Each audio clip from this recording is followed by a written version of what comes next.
Good morning, everyone, and welcome to our Construction Buzz webinar today. And I'm delighted that we're joined again by Think Project in a series that we're doing this summer. And we're looking today at a bird's eye view approach in reporting on construction contracts. And I'm going to introduce you to our speakers in a moment. Before I do that, we're going to allow 15 minutes at the end of this webinar for Q&A.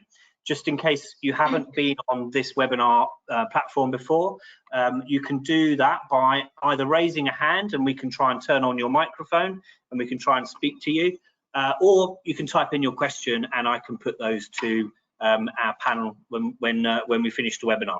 So looking forward to hearing from you on that. So on to today's speakers, and I'm delighted that we're joined by Valeria Cherkasova, who's spent 15 years working on a number of prestigious projects in the sector, including Crossrail and Tideway Tunnel. She offers industry expertise and insights around contracts and commercial management to assist in the Think Project sales team with the industry knowledge and scale of the sales process. She's a chartered quantity surveyor and holds an MSc in structural design and a master's in construction engineering. So welcome, Valeria. Thank you very much for joining us today. Thank you. Thank you, Nathan. And Bruce is also joining us, and Bruce is a product director for project controls at Think Project, and this includes the CMAR solution I think we're going to hear about today.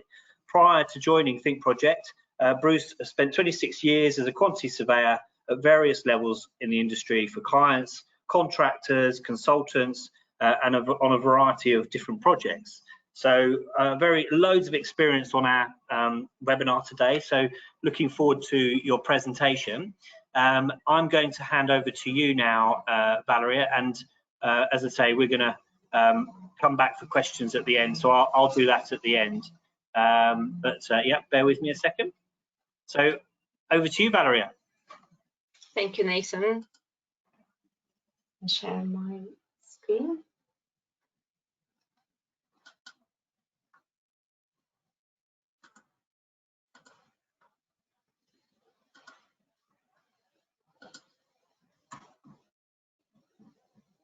Gorgeous. Hello, everyone.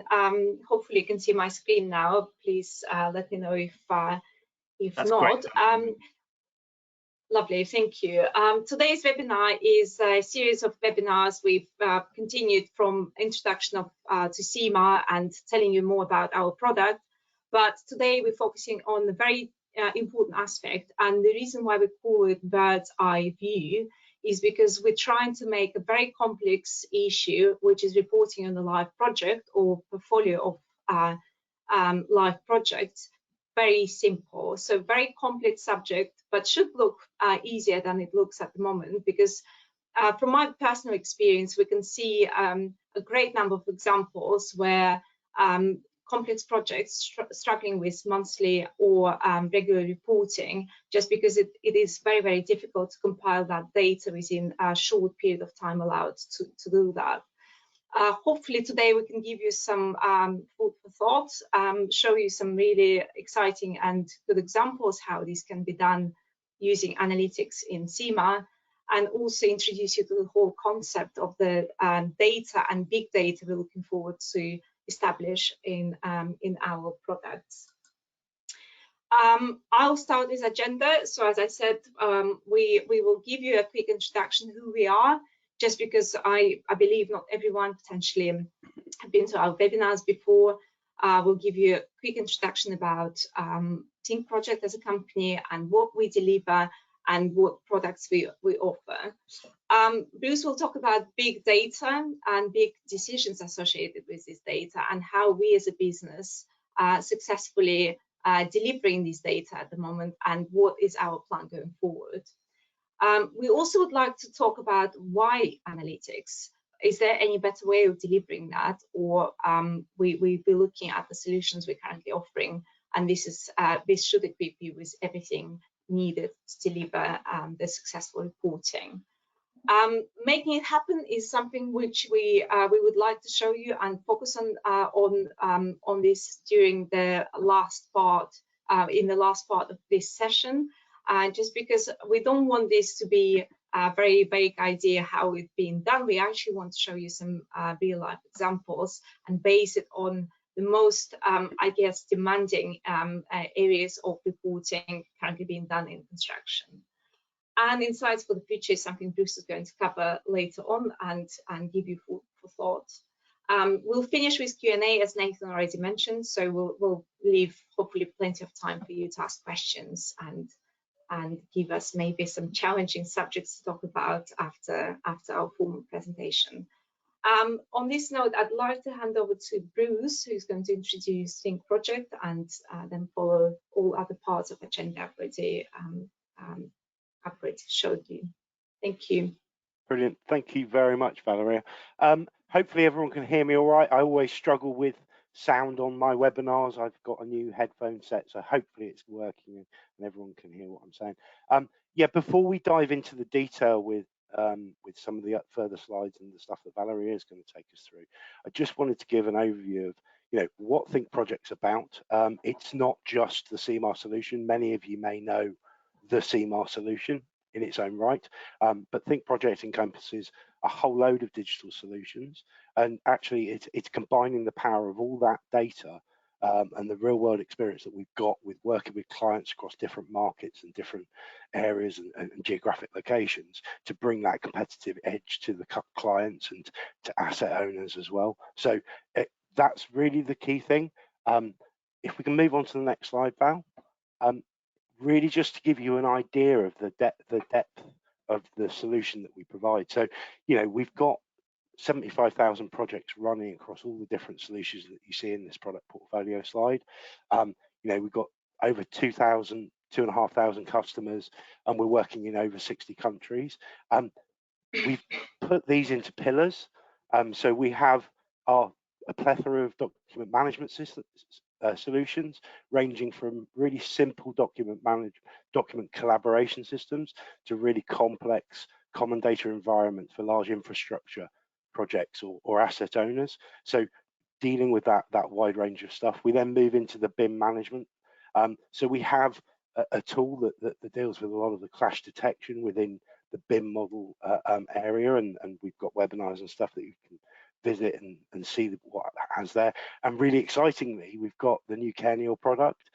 There is later on in the slide deck a little QR code, because we've got a webinar coming up to show you that 3D, 2D visualizations of your data in a field application, so that the people on site can make observations and quality and review, inspections and tests on site on a mobile application.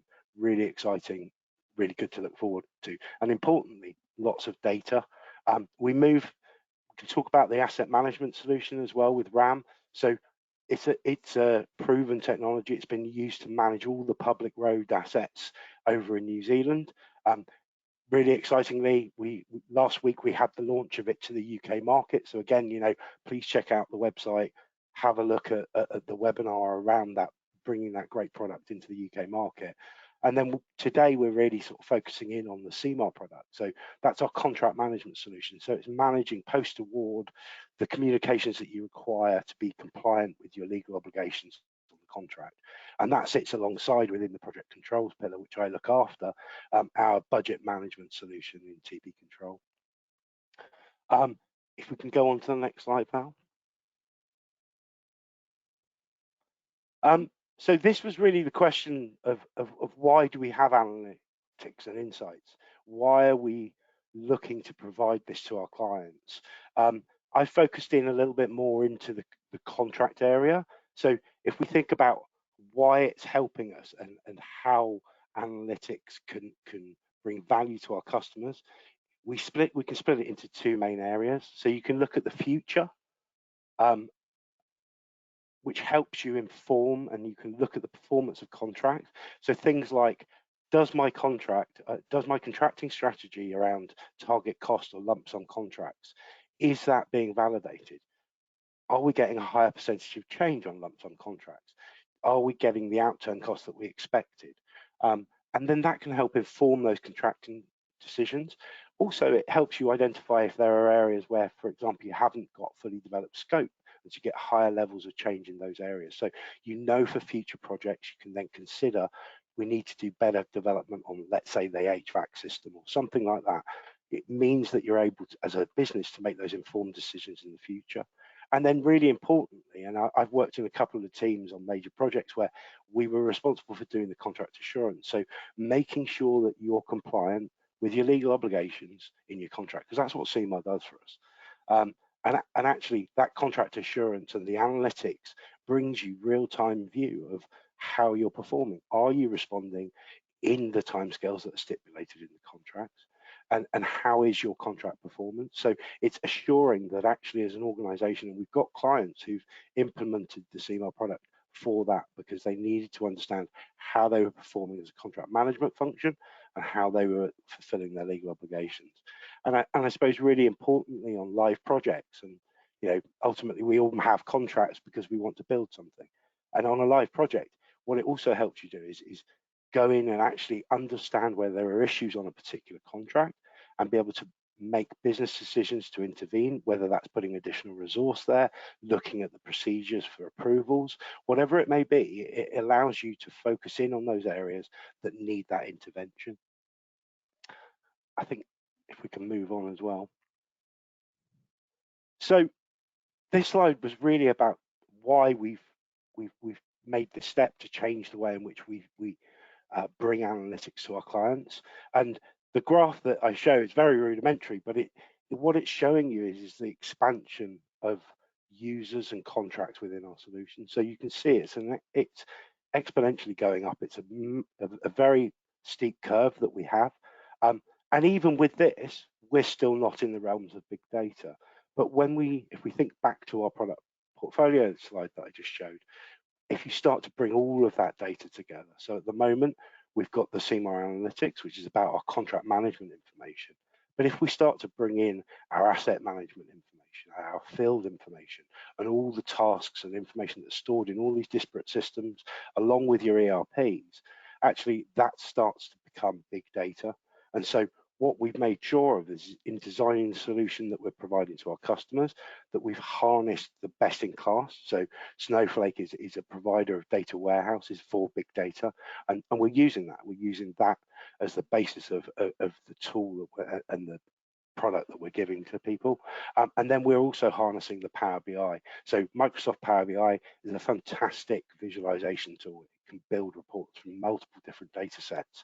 It's one in the market, but it is one of the leading ones, and a lot of our clients use it. So we've used that, and it helps us make sure that we're on trend with the latest in visualizations that are available through that tool.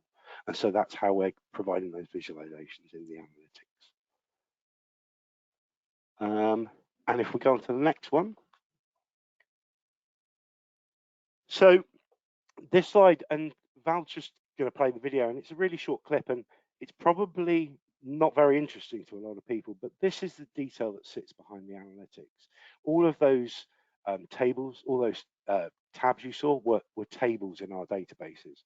So the real complexity of CMAR and the analytics solution that we get is the modeling of the data and the relationships between them. So for example, if you have a compensation event that comes from an early warning, that's created from an early warning, there's a relationship there, and that needs to be identified.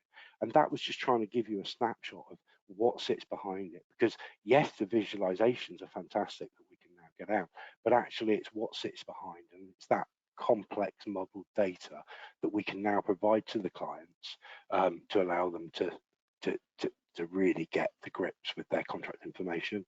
And if we can move on to the next one, Val. And so this is sitting with that data model, what we're now able to do, and this is not about the stuff that Val's going to show. So Val is going to show us the visualizations that we've provided for our clients within the CMAR application. This is another step as well. So there is the ability now to create, because we have these data warehouses for our clients, we can now give access to that to our clients. They can similarly share that information on a restricted basis to their supply chain, so they can start to expand the sharing of reporting information through the supply chain.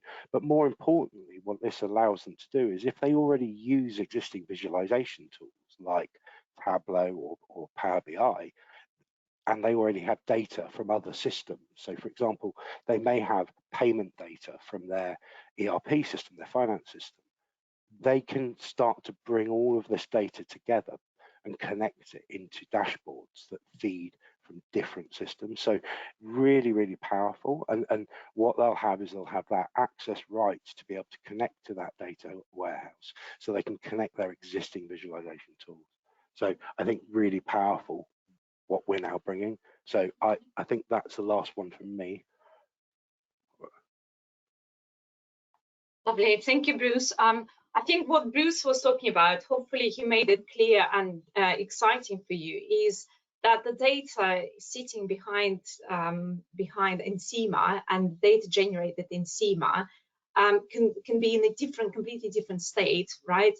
And the way it's being organized and reorganized and possibly put in the different pockets of information allows us to deliver you with and equip you with this analytics module, which actually does a lot for our clients.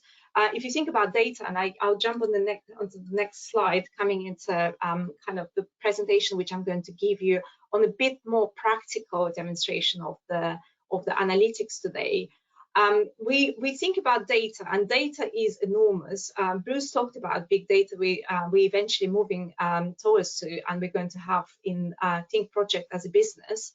We're collecting huge classes of data from all various clients, and it can be invaluable. And the better it's managed, the more valuable it gets. And this is the important concept which should be understood. And we're already doing that invaluable restructuring of the data for you as our clients, which means that you don't need to try and compile different spreadsheets when you work on reporting or potentially analysis of your contract, or trying to put together something for your audit on the project. It's being done for you in Ensima, and that's the fundamental principle of it. What you do next with that, whether you use Power BI, whether you use any other presentation software to actually establish your reporting regime, is your own choice. But we give you different options as a business, and this is really exciting. I think examples how this data can be used are vast. I mean, Bruce has provided you with some examples of it. I can give you really maybe a few top ones, which is dispute resolution. How expensive it can get. When everything is working in the project, we normally don't really worry about that.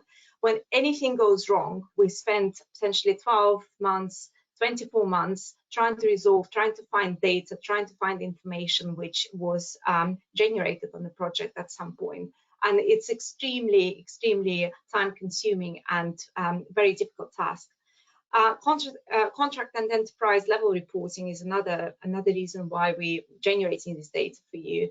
How difficult it is. I'll show you an example later on in my presentation today, how much money you can actually save by using Ensima, because Ensima does that reporting for you almost seamless, almost at the one click of a button, so which is really exciting. And another aspect Bruce already mentioned as well is contract compliance.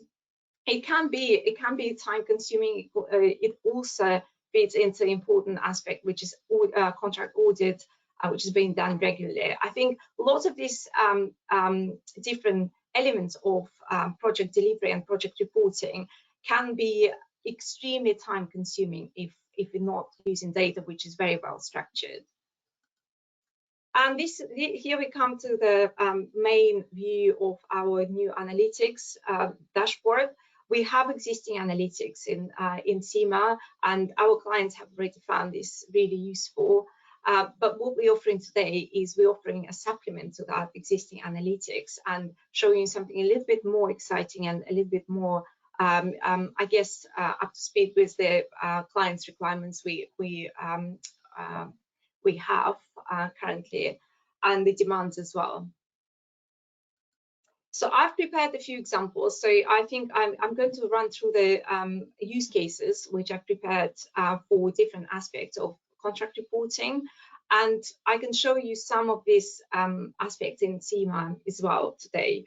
So I think the first one, which I would like to focus on, is very, very important part of any reporting regime, which is financial management and reporting.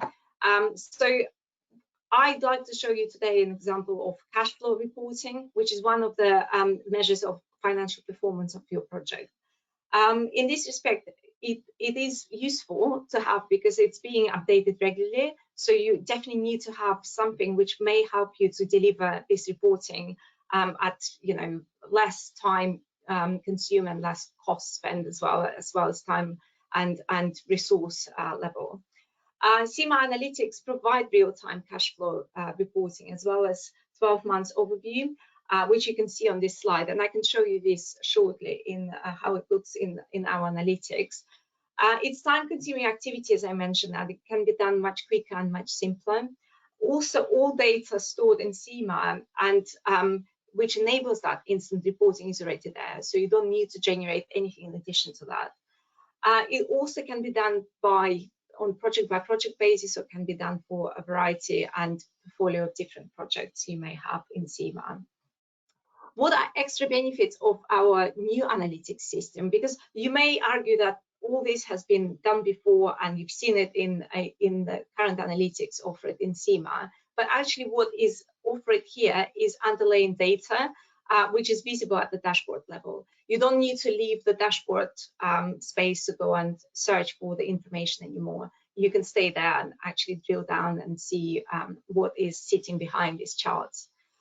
Information is broken down and organized, so you can now start filtering it in a slightly different way and see different streams and different parts of the information coming along if you want it for different levels or different plays or different parties. It can be printed and downloaded, which is another great feature. So I'm going to switch to CIMA and actually show you exactly the same view in CIMA. Bruce, please jump in whilst I'm loading if there's anything you want to add or anything I have missed. So we have many different parts here, but we're currently focusing on payments, which we had on the screen before in the PowerPoint. What is really exciting here that the dashboard gives you a presentation of every single project you have in your CIMA account. What we can do at one click, literally, as I said to you, at one click of the button, we can start filtering this information. So by clicking on this particular reference of the project, I can get to the information specific to that project.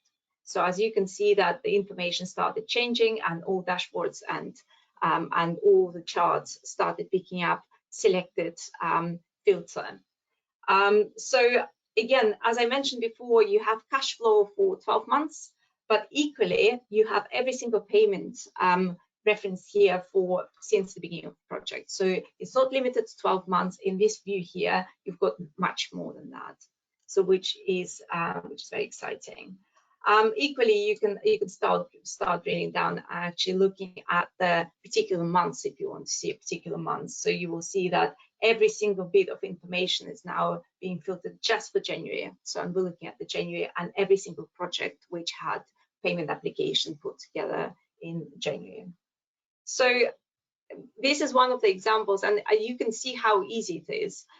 Depending on your demands and depending on the requirements, or you may have meetings, you may have conversations with your other partner and party, you may have internal review, you can quickly organize information, filter it, and view what needs to be viewed in the current window. So no interrogation is required. So equally, you can go and check all different projects if you want to see them. So with total pay to date on the side here. So I'd like to, unless Bruce has something to add to that. No, I think it's the drill through stuff that you were showing there, Val, that absolutely brings the value as you click and having those dynamic charts, which is, yeah, I think the frustration I had as a user of the CIMA Analytics is I wanted it to be able to show me other information. So I think, yeah, it absolutely it's exciting to be able to get that so quickly, and the ability to be able to export that data in the tables as well. Apologies, I lost my slides. Yeah. So right. So next examples, and here I prepared a few slides. So the slides will be distributed after the webinar, so you can actually review information we've gone through, and you can see the benefits we've just discussed on the previous slide. The second use case here is something again which is invaluable, because risk management is a fundamental principle of every single project kind of health, and how you monitor and prevent any big issues happening on your projects by managing your risk in a timely manner. So in terms of early warning, it's a risk management tool. It can be called differently in different types of contracts. In NEC, it's early warning, and it's a common sense to deal with risk, as I already mentioned. So it's something you have to do. The emphasis should be on agreeing the steps how you mitigate those risks, not on any blame you put on your other partner, or allocating actions to punish someone. So it needs to be a proactive management. CIMA offers reporting of all aspects of your risks, including score, maturity, mitigation measures, anything you can name. Risk reduction proposals also being reported in CIMA, and again, analytics brings this all information to the customer straight away in one dashboard, or several different dashboards, which can be viewed in one window, which wasn't possible before. No double handling of information generated. What I mean by that is, if you're sitting in the meeting reviewing the risks, you can straight away review it here, amend information, and information will be straight away published in CIMA. You don't need to start keeping any spreadsheets alongside this dashboard. So this dashboard can actually capture all pieces of information and updates you have during the risk reduction meetings.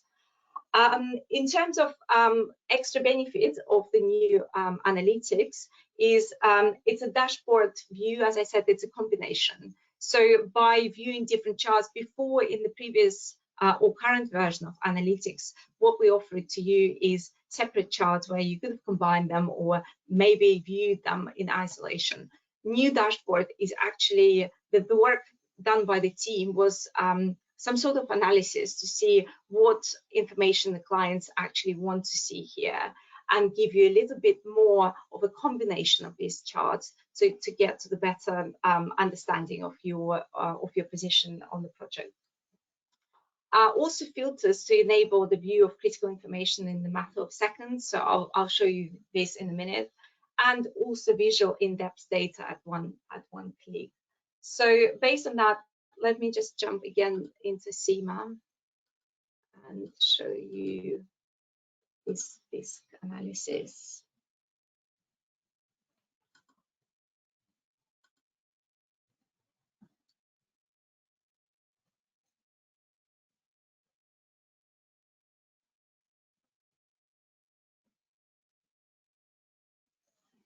When I mention a combination of different charts, is you always tend to look at the some parts of information. If you have it in the spreadsheet, you don't have a full picture. I think what this dashboard enables in some way or another is we can see that there are some percentage of the risks which hasn't been reviewed in the last 30 days. But actually what it tells us, so if I click on this, let's click on this May information, where we can actually drill down and see the risks we haven't reviewed in the last 30 days. So it's 70%, it's quite high. But also what tells me, which is not a good sign again, is of all these early warnings, we have 47% without risk reduction proposals. So it means we haven't even touched them. So this is the combination I was talking about, where by analyzing different information, you can come up with an idea how badly or how well you actually manage your contracts. And what Bruce just mentioned, by drilling through that, so as you can see, the information has been filtered, but we only have high-level stats here. By drilling through that information and looking at those 11 early warnings, which have been selected through that filter, we can actually get to the very detailed information in the register. So we're just going to be downloaded. So we can then analyze and see what exactly is the event we're looking at and look at those events in more detail. So another thing which I didn't have on the slide before in PowerPoint, but I really wanted to show you is the risk profile as well, which is something our clients found really useful since we introduced it. It's a more visual presentation of early warnings categorized by severity and the kind of general probability and severity, which is a combined risk level. Again, very easy here. If we just want, because I know that some clients have a general practice of looking at top 10 risks, for example, every period. So by clicking just on high level or high severity risks, we can view just those ones. So give it a couple of seconds. It's going to update it, hopefully.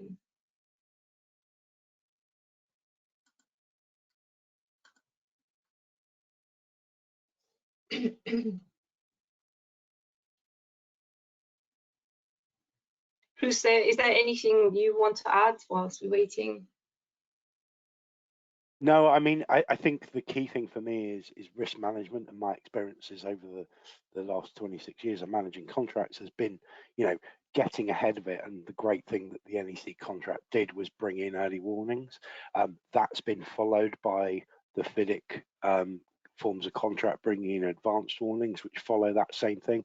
But it's that early identification and the collaborative working together to make sure that you're trying to resolve and mitigate risks.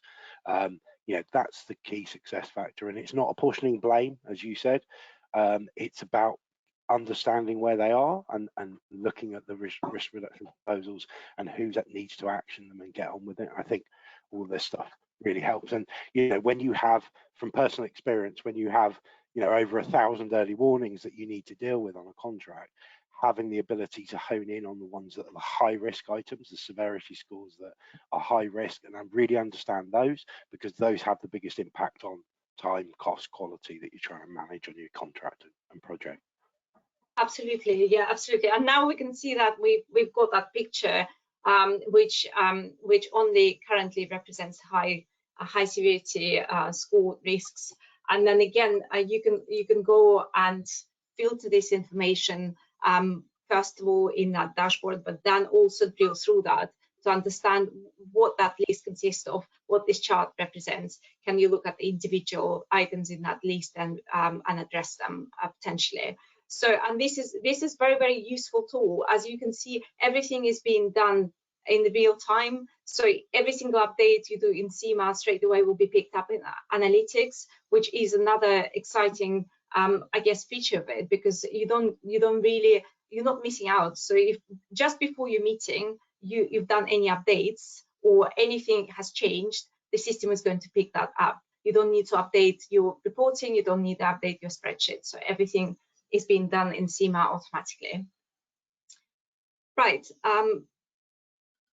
The next slide, again, as I said, so I have some high-level points in here which are going to be shared with you after the webinar.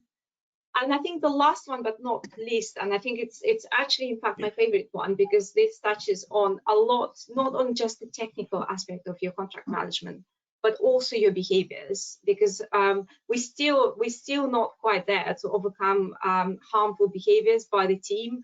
So I'll give you an example. I didn't put it on the slide, and we discussed it with Bruce when we were preparing for the webinar, but how many people, or how many of you, just you can answer this question for yourself, when they receive communication or any new event issued by your other party, how many of you are looking at the time allowed to address this communication and actually sit on it, patiently waiting until that period will expire? I'm sure there are lots of people like that, and this is another great example how we can actually improve and make our contracts more agile, or contract management more agile, by addressing this issue, because inevitably this time frame was created to help you to navigate and actually have sufficient time to address it. but it doesn't mean that you need to spend the whole period of time and wait until it will happen. So and again, this is something NEC contracts stipulate, so which is great news. They have those prescribed periods and reply periods relevant to different types of communication. So best practice, however, tells you if you don't have those periods prescribed, to set them up and agree them with your other partner and make sure that you really stick to them.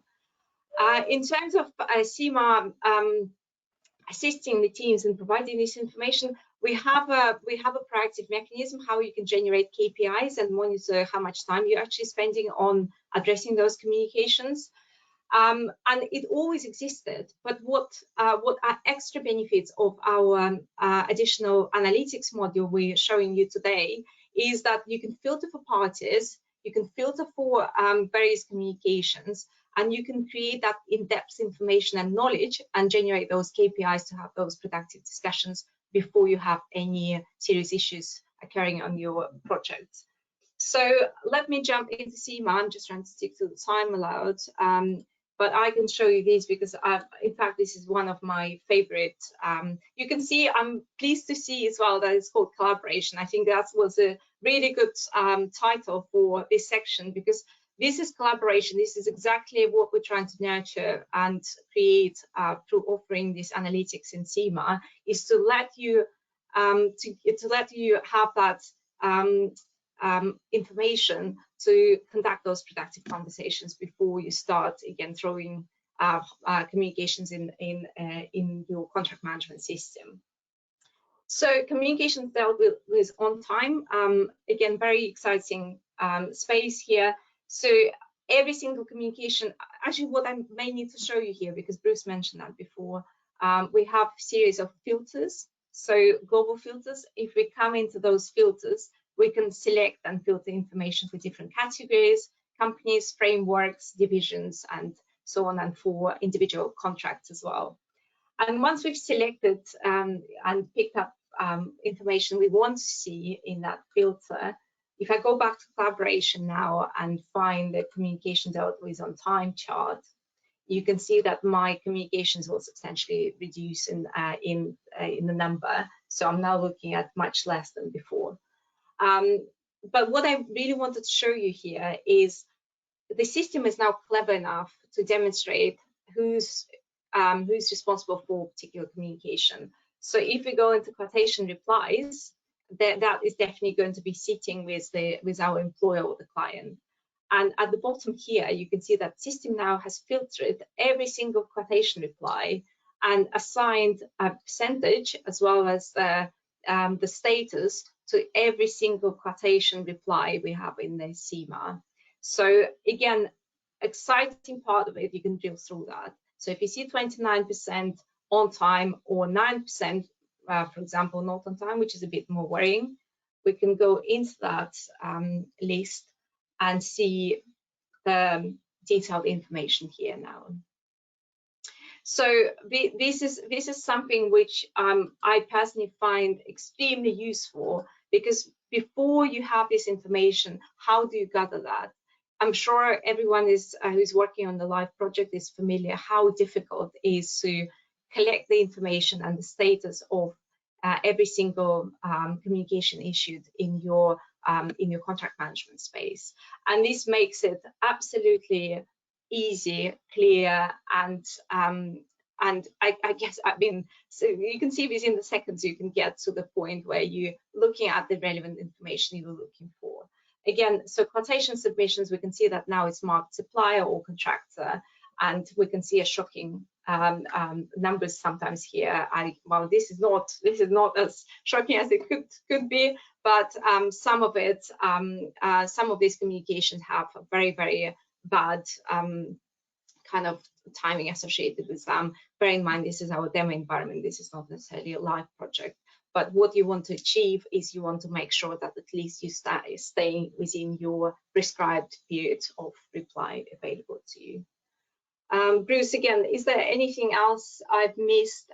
Because I think I'm going to come to my last slide before I hand over back to you. Yeah, no, I think the only thing on that timeliness and the communications dealt with on time, what's really interesting is you can see the total number of communications on contract. So one of the key factors of how timely you are is how many communications you get. If you're getting 1,000 communications a day, you know, you need to be able to understand that. And I suppose from a business perspective, if you are getting vast numbers of communications, you get two indicators here. You get an indicator to say, look, the timeliness isn't very good, but also an indicator to say, but that's because we've got so many communications coming in. So do we need to supplement that team? Do we need to understand why have we got so many communications? So it allows you to go and make those interventions. Yeah, absolutely. As you said, so you can see it by months as well. There is a lot of different functionality how you can filter and structure information to actually get to the point when you start analyzing trend. Do you have an issue in a particular holiday period, or is something else affecting it? Absolutely, that is really good point. Thank you, Bruce. And I think just going back to my slides, this is something which I wanted to, I mean, some of you might have seen it before because we had webinar early in the year in March time talking about white paper which we released, and this was part of the white paper. But I think why I wanted to bring it here is this is the small project we conducted, a STING project back in the end of last year.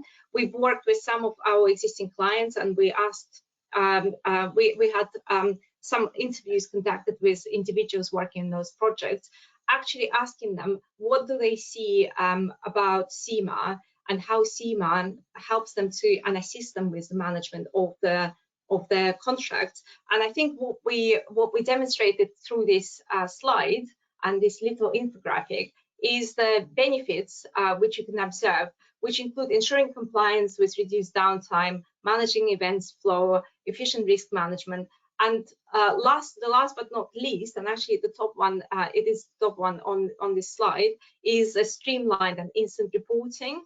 So, and just to give you a bit of overview, for this project, we've actually interviewed people from the projects varying in value from 20 million to 100 million, which averaged in the end to 70 million. And what we achieved, what we managed to achieve in our rough calculations, that with the use of CIMA, you can actually save up to 0.37% of your cost by effectively managing everything, not every single aspect, because we only looked at the tangible things, but of this 0.37%, looking at the £8,000 which we've got on this slide, and the average saving achieved was 22. You can see that a quick math will tell you that 0.1% can be saved by using analytics. It's a huge percentage. I mean, it sounds like 0.1% is not a big deal, but everyone who works on the live construction site knows what the margins and profits are. So you can pretty much grasp an idea how this can help you to deliver better and more efficiently. On that note, I'm going to hand over to Bruce, who's going to cover insights for the future and a few other webinars coming up. Thank you so much. Thanks, Val. No, that's been really, really interesting. I suppose this was really just to sort of close out the discussion around analytics, and from my perspective, and as I progressed in my career, I got to more senior management levels within the sort of commercial fraternity, shall we say. And some of the key aspects for us was always around supplier performance. How are our suppliers going? As a client and as a contractor, you have suppliers. How are they going? How are the relationships going? How are they performing? And we often had supplier performance questionnaires, and they're quite subjective. They're about how you're feeling about that supplier. And I suppose what the analytics that we're bringing now gives us is some real quantitative data that you can base those assessments on. So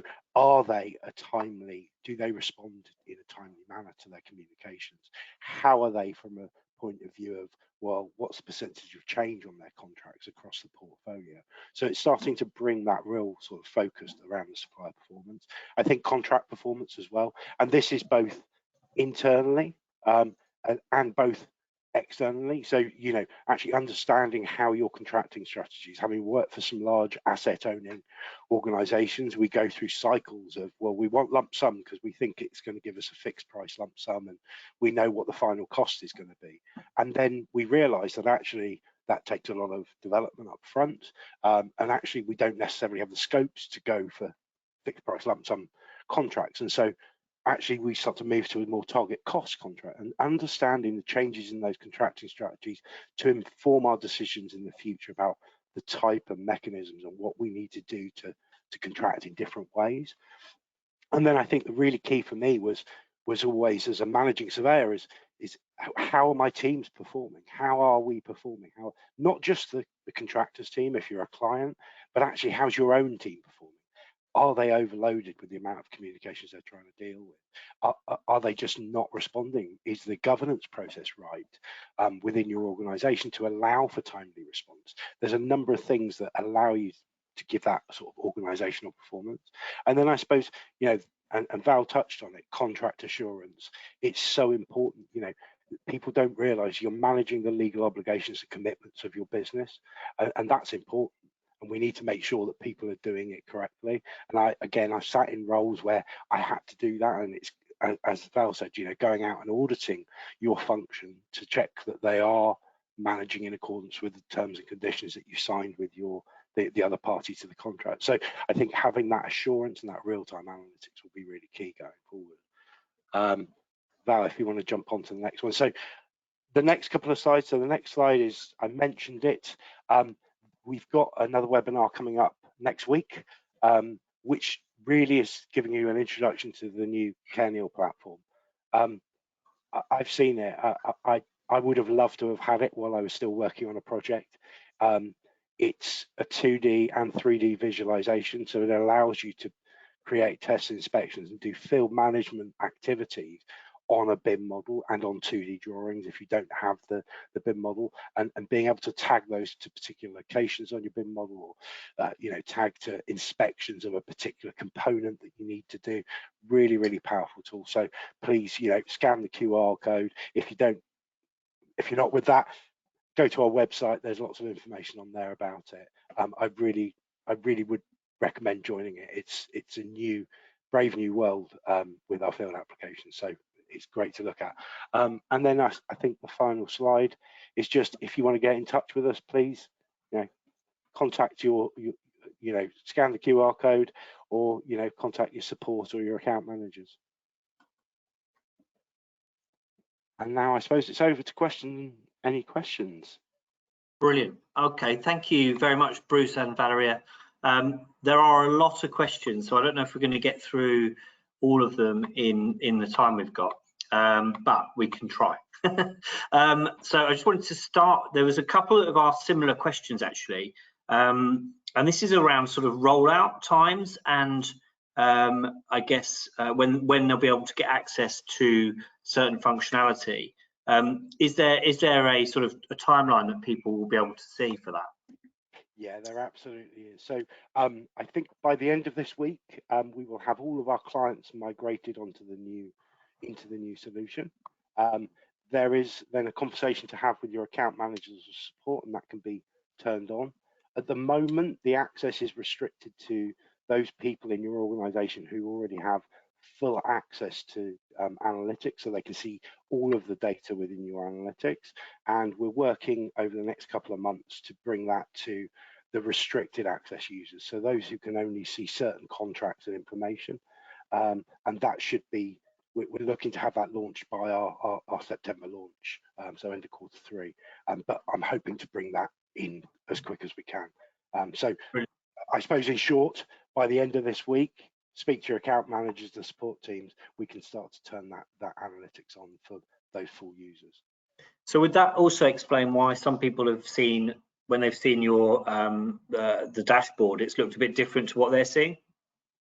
It may well do. It may well be, yeah. Although there is something just to note that people do get confused. We've got a new feature called contract dashboard, which sits at the contract level, which isn't part of analytics. So I don't know whether people are confusing it with that, but yeah. And Nathan, I suppose the other thing to say is that these charts do constantly get updated. As Val was showing it, I mean, there's one which is the quality metric, which had it as a placeholder. That is, all of these are being constantly updated. So we've got a team working on it. And one of the things I would ask is people please go in, have a look at it, look at the charts and stuff that we've got, but give us the feedback, talk to the support teams. We're setting up some sessions to come out to talk to clients, to understand their needs and what it does and doesn't have. And this will be developed. So this will be iterative. I think the exciting thing is we've got the first stabbings of that there, but actually, you know, we want to hear from our clients to really develop this into the solution and give you the visuals that you need. So, you know, I suppose that's the key message from me is. Yeah, because I think 3 or 4 people on here have sort of asked whether they'll be able to customize their dashboards and things like that. Is that something? Yeah. Right. So I suppose there's 2 ways to look at this. If your company already uses a dashboarding tool like Power BI and you have licenses internally, then absolutely those you can then connect to the data warehouse and create your own dashboards and visualizations that you want to see. Within the CMAR application at the moment, that is the offering that we have. So we're providing out the box dashboards and stuff. It doesn't allow you to be able to turn off particular visualizations and stuff because that's a Power BI licensing thing. So you would do that if you had your own Power BI workspaces. So it is possible, but it's a slightly different way of consuming. Cool. Okay. Good one. I've got a good one from Gary. He said, to get the full benefit, would it make sense for all business projects to be managed by CMAR? And if they are, what are all the various forms of contract? Would it work for them, or does it only work for NEC? Yeah, a really good question. So I think the simple answer is yes. I mean, you know, as a business, as an overall business, having all of your contracts in a single place and a view of contract change, start, end dates is key. CMAR has been built for the NEC solution and for the NEC formal contract and the FIDIC. But the standard processes in all contracts are pretty similar. I've worked under probably about 15 different forms of contract over my career, and actually most of them have the same concepts of termination, of change, of time, of defects, and so the processes are very similar. The wording is slightly different. So just and we made a decision on a major project I worked on that although the detail of the CMAR system, so the PDFs that get generated weren't necessarily true to the terms and conditions of a particular bespoke contract, having a record of change of communications against the contract and a single place to track all of that in your portfolio of contracts was absolutely beneficial. So I think it depends on the level of pragmatism you're prepared to sort of put together for using it with other forms of contract. But one of the things we are trying to develop in the background, and it's part of our roadmap going forward, is having it much more customizable, so we can offer it to clients for other forms of contract that are more bespoke to the client. Cool. Okay, brilliant. Question here from Joanne. Will the data be backdated to cover the project, or will it just pull data from the time it's launched? No, it will be all of the data from the inception of the contract and the project. So some of our clients, and that's why, you know, we had to migrate everything. So we've got clients who've been using CMAR for 10 years with thousands of projects and contract events, and moving everyone over. That's what we've been doing, is migrating that existing data to the solution. So it'd be everything. Brilliant. Okay. Good stuff. So yeah, I'm just, this contract still questions still coming in. There's a question that's just come in as well from Scott. With Parliament migrating from Conjet, we have coded projects on our portfolios, so managers can look at their contracts in their portfolio. Does that make sense? Yeah, and a question as well from Mark as well, which obviously we've done a few webinars on cybersecurity. So this is about security. How secure is it? How secure is the data? Yes. So as part of our obligations in our cybersecurity credentials and cyber essentials certification, this is still part of the CMAR application, so it's governed by all the same rules and regulations that we do with the existing CMAR product. So there's lots of information out there, and if you need more about the cyber security credentials for the CMAR product, we can absolutely provide those. But it's still part of that same system, so nothing has been diminished in that. Brilliant. Okay. There's a few people asking about, and I'm hoping you understand what I'm going to say now, APIs and an API that links with Power BI. And yeah, is that something that CMAR has the ability to do? And a lot of people asking then as well whether this also will allow them to sort of create their own analytics and their own reports. So I suppose the latter question first. Yes, it will. If our clients decide to take on the data sharing element that I talked about in the slide decks, then yes, absolutely, they can create their own dashboards and the like with whichever visualization and dashboard tool they so desire. From a point of view of APIs, we do have a suite of open APIs. They're not really for reporting as such.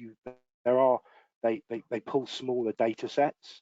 The data that you get here from a data warehouse, and you can connect Power BI to a data warehouse quite simply, rather than pulling small data sets to a data warehouse. So yes, I suppose the simple answer is yes, we have some APIs, but they don't give us fuller, richer information and modeled information that you get with this analytics. So the APIs tend to be more for integrating systems, so triggering an action within a system or pulling data over into another system to display. But with the advent of the data warehouse, this will provide much more granular information. Brilliant. Okay. I think we're running out of time, so I'm going to make this the last question. And it's kind of like this is like the multi-million billionaire question. Is you've mentioned about cost savings using CMAR. Can you expand on what you're seeing in terms of cost savings? That's from Brian. Yeah, Brian. I think it would be easier because I have a white paper and I have supplemental spreadsheets actually supporting the project I was talking about. As I said, we ran it on the basis of several projects and then we averaged it to the certain value, looked at the saving achieved.